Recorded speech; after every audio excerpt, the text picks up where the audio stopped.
Abusuani kumo awachana yiso na yebo ewra Kennedy Agyapong naso na me no kase eja Central Regional Patriotic Movement etimi asusu edi egu ni chemu no onua enye asemkoto akra na nyina ne se Kennedy Agyapong nsema Patriotic Movement nyina ne se omu enyi Kennedy Agyapong infree party na GH brains adaro ena ede flyer no ababo tenso a onua yasoma ede bi exum na wase Central Regional Patriotic Movement calls for immediate removal of Kennedy Agyapong from NPP onua enye asepoto akra na yenhwe nsefofro so a renowned political lecturer bi enso eka with Petition a petition Kennedy Agyapong based on misconduct for a hearing, and so it is quite problematic. Now, it appears that dissenting views are being construed more or less as anti-party, activity, and so I am wondering whether he has ever listened to the views of Mr. Abronye and whether those views that were, vituperative attacks on Mr. Kennedy Agyapong were also anti-party, or the party is just an institution without human beings. There is some kind of ambiguity in the kinds of things that he's saying, because you see, Mr. Kennedy Agyapong has risen to the top. He's been a financier of the party. He has grown through the grassroots to get to where he's gotten to. So you can say that he's a bulwark of the party one way or the other. There are some undercurrent, confusion and conflict at the top level, especially people believing that, things have been cooked for the current flag bearer, as it were, to get to where he's gotten to without fair competition, and so on and so forth. It would be a bit suicidal for the NPP, as it were, not to handle affairs behind the scenes. He's a human being, he can be talked to. But if you look at the trajectory of his tantrums against the party, then the party must be ready. I would be a bit disappointed if he decides to join the base. And I think that he's equally unfair on Mr. Agyapong, because I've listened to Agyapong. They are of the argument that they are forming the base, ordinary Ghanaians who are NPP and so on and so forth. But if they don't have any leader, if Mr. Kennedy decides to join, why not? That is what I've heard him say. But it could also be, there could be also be a contrary, view. But you see, the party is reorganizing itself, and then something of that sort happens. Now, what are the issues? One, it makes me, confirm my suspicion that Dr. Bawumia did not consult Mr. Kennedy Agyapong when he was forming those bodies that were going to handle the affairs of the party and his campaign. Because all this while, I am thinking that Mr. Kennedy was waiting for the party itself at the high level to probably bring Mr. Abronye and other people who virtually assassinated his character during the campaign to some kind of book or some kind of disciplinary action. So he was just waiting. That's the more reason why he's been quiet all this while. Then he realizes that nothing of that sort is happening. Then he comes up loud. I have seen him, his character is very consistent with the characterization prescribed by Aristotle. That, even when the person's character is inconsistent, he must nevertheless be portrayed as inconsistently consistent. So Mr. Kennedy has been quite consistent with his character. He's not changed his nature. I see him as someone who is unforgiving. If you malign him, malign his integrity, he will not in any way forgive you. That is his nature. And he's gone out there to mention certain names. Very well. You see, so I think that I don't know if this particular petition will really solve the problem. Because I'm not too sure if it's called very well, Doc. So I'm going to come back to you when you talked about dealing with the undercurrent. Would get into how that should be done. But here, a spokesperson for the Kennedy campaign, Kwesi Kwarteng, in response to this petition, he spoke to Alfredo Kante on 392.7 FM. Take a look.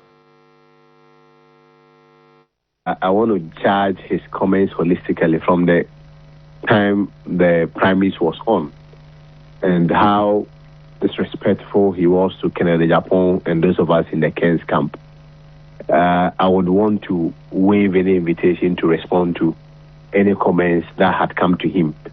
It is within his right to write any petition against any individual whatsoever believes. We can only wish him the best and hope that he achieves whatever he wants. But I'm not interested in that. I'm a lawyer. I understand the basis and situations where sometimes you become mechanical about the law and you opt for the litigation route. I am also aware that even outside litigation, there is also always an opportunity for alternative dispute resolution. And I believe that matters like this, these are internal issues and requires internal solutions and internal mechanism. I don't think I would want to be the one who will make commentaries on somebody who is just chasing clout using the situation. I don't.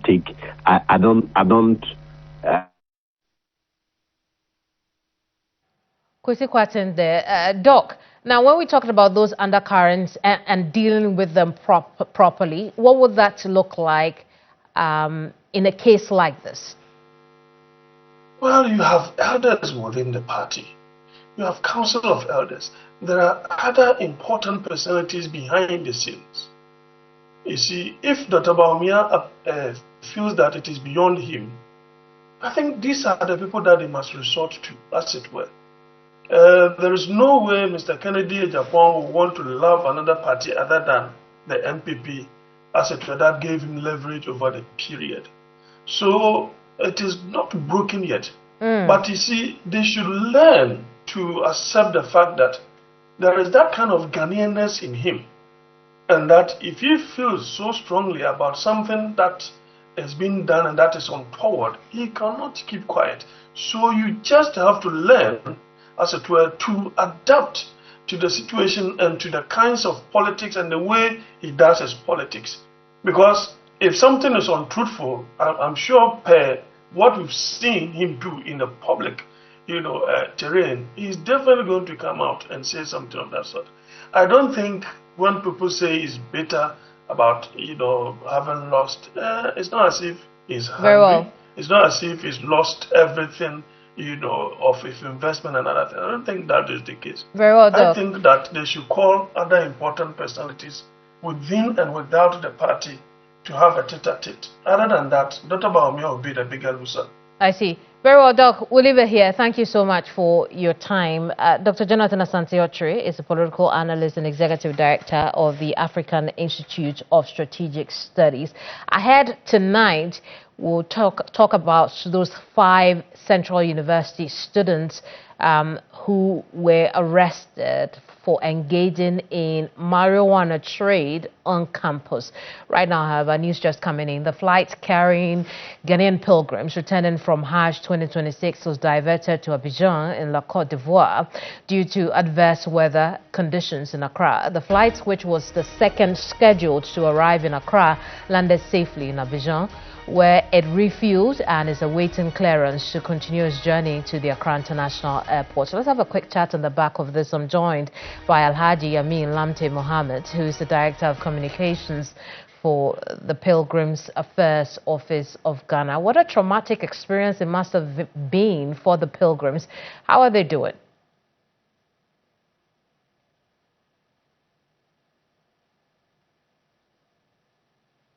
Well, let's try Alhaji again. Alhaj, can you hear me? Well, it would appear Alhaji, you have to unmute so we can hear you. We cannot hear what you're telling us, but we've just heard that the flight bringing Ghanaian pilgrims back to this country was diverted to Abidjan for safe landing. We understand that that has happened. There will be efforts now to reroute the pilgrims back to Accra. Alhaji Amin Mohammed is Director of Communications for the Pilgrims Office, and he's joining us for a quick chat on the back of this. Alhaj, I appreciate your time this evening, but what a traumatic experience it must have been for the pilgrims. How are they doing tonight?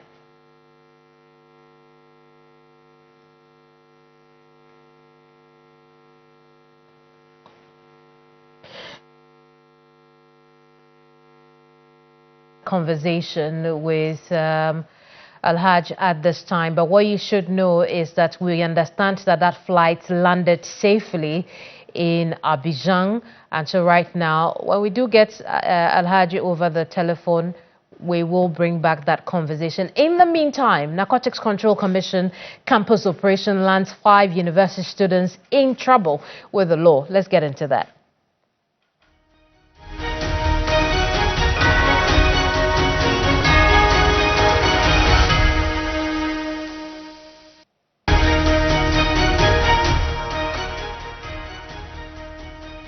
Now, the targeted operation on Central University campus led to a ring of students who authorities say make and sell cannabis and cannabis-infused products to the school community.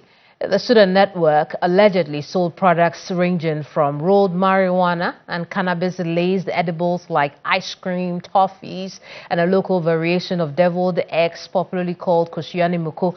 Tonight, university management acknowledges the development in a statement. I want to show you bits and pieces of that statement that was released in the last few hours of this evening. According to management, it has become aware of media reports concerning 5 individuals who are in custody of the Narcotics Control Commission following an incident that reportedly occurred during a program associated with Student Representative Council week celebration. At this stage, the university goes on to say it's engaging with NACOC and other relevant authorities to establish the facts and obtain verified information regarding the circumstances surrounding this matter. Now, it says as investigations are ongoing, management considers it important to avoid speculation and allow the process of the law to take its course. Let's have a quick chat with NACOC now. NACOC's Alexander Chumberima is Deputy Director General of Enforcement, Control and Elimination. My understanding is that we do not have him at this time. We cannot bring you that conversation, but we're putting in efforts to raise him over the telephone. What I can do now is go back to that rerouting of the pilgrim flight to Abidjan, because we have Alhaj over the telephone. Alhaji Amin Mohammed is Director of Communications for the Pilgrims Office, and he's joined us now. Alhaji, how are the pilgrims doing? Oh, the pilgrims are doing well. I see. Now, what we get from the news that are streamed in so far is that the flight successfully landed in Abidjan. The plan is to bring them to Accra, weather permitting. What efforts have been put in place between then and now? Well, thank you very much for having me. They took off from the Jeddah International Airport, that is Abdul Aziz International Airport in Jeddah. So they left there around 10 a.m., that is Saudi Arabian time. And then if you look at it from that angle, Ghana time is just about 3 hours, in interval. So it moves to Accra. So just about some couple of minutes to get to the Accra International Airport. They realized that the atmosphere was not really good.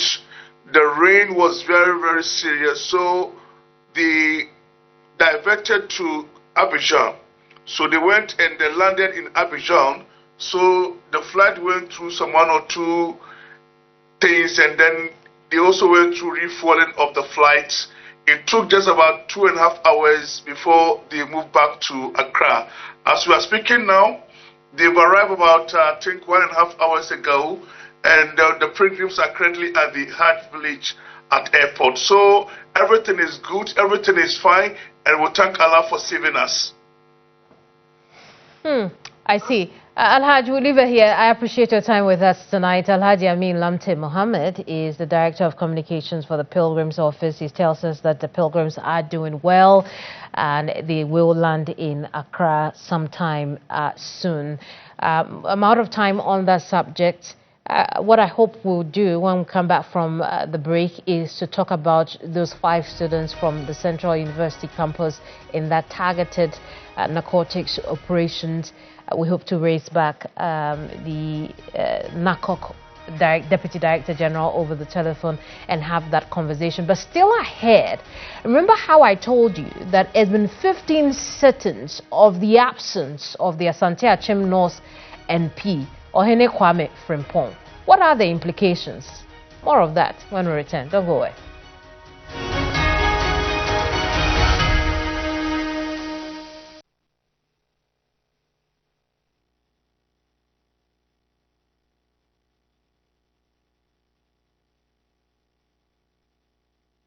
Work. A confident smile is everything. Kel Charcoal toothpaste keeps me on top of my game and ensures my smile is always radiant and bright. With the tiring nature of my job, we spend several hours under the scorching sun. To keep our teeth white and our breath fresh all the time, we use none other than Kel Charcoal toothpaste. Kel Charcoal toothpaste. You're on a Kessie and in a kit one. Samayo Kendini, a who be here, Semetra Sapapadia to a mammy manful. Kel Charcoal's natural ingredients, and a bomb is several buying, a man's ring, Nesansu Mama Hoto so a will beg you. Kel Charcoal toothpaste. Choose Kel Charcoal toothpaste for anti-cavity, whiter teeth, and fresher breath all day. Available in 80 gram and 150 gram. Grab yours today. Kel, happy smile. This advert is FDA approved. Yes, next. Hey, Nadia Benson, Asamo. Me didn't tum. Mr. Friend, Kalika, just call me cockroach. Now, Mr. Friend, me once now. Hey, is that you? Improve car. Yeah. Captain Mosquito, double the accent.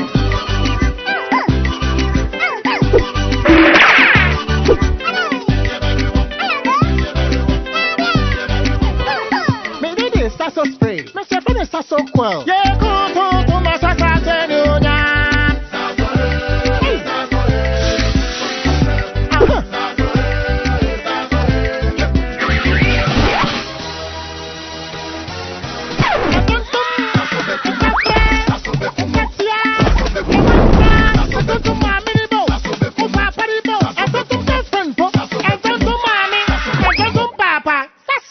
Tum preko.